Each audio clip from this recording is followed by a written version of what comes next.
ஹாய்மா, வணக்கம். இன்னைக்கு எங்கள் வீட்டில் என்ன சமையல் அப்படின்னா சுட சுட சோறு. சுட சுட சோறு இல்லைம்மா, காலையிலேயே வடித்து வச்சுட்டு கடைக்கு போயிட்டேன்.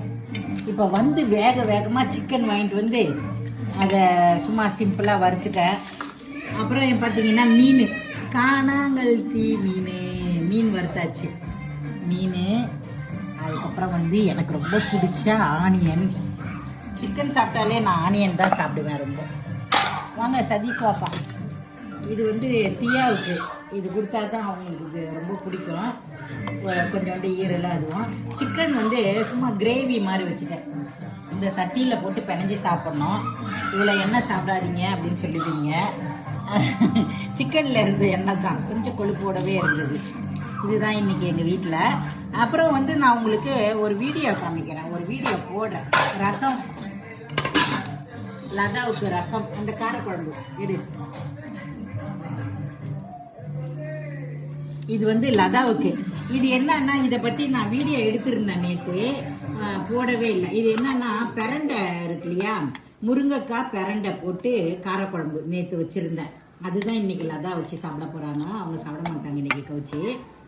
அதனால் இந்த பிரண்டை பார்த்தீங்களா, இந்த பிரண்டை நம்ம வீட்டு தோட்டத்திலேயே இருக்குது. அதனால் கொஞ்சம் பிரண்டையை பிடுங்கி போட்டு காரக்குழம்பு சூப்பராக இருக்கும். அந்த காரக்குழம்பு பூண்டுலாம் உரிச்சு போட்டு நேற்று வச்சுருந்தோம். நான் நேற்று கவுச்சி சாப்பிட மாட்டோம் இல்லையா, அதனால் வச்சுட்டு முருங்கீரை பொரியல் பண்ணியிருந்தோம். அதெல்லாம் விடுங்க, மனுஷனுக்கு என்ன சம்பாதிக்கிறது கொஞ்ச நாளைக்கு தானே. செம சூப்பராக இருக்கும். எங்கள் தியாவுக்கும் எனக்கும் என்ன மாதிரியே எங்கள் தியாவையும் சரி ரிஷிகாவையும் வளர்த்துட்டேன். முடிஞ்ச வரைக்கும் சாப்பிடுவோம் அப்படின்ட்டு. ரொம்ப சூப்பராக இருக்குது. மிளகாய் கிள்ளி போட்டு கொஞ்சமாக கரம் மசாலா தூள், வெறும் மிளகாத்தூள் போட்டு அப்படியே வறுத்துட்டேன்.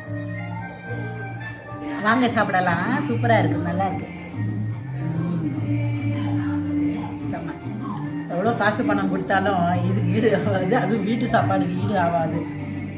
இடித்த மிளகாத்தூள், சீரகம், கொஞ்சம் மிளகு போட்டு இடித்து அதில் தூவி இறக்கி சாப்பிடும் போது குழம்பே தேவையில்லை, இதை வச்சுக்கிட்டே சாப்பிட்றலாம். ரொம்ப சூப்பராக இருக்குது, நல்லா இருக்குது. இந்த வீடியோ பிடிச்சிருந்தா லைக் பண்ணுங்கள். தியா குட்டி வாங்க.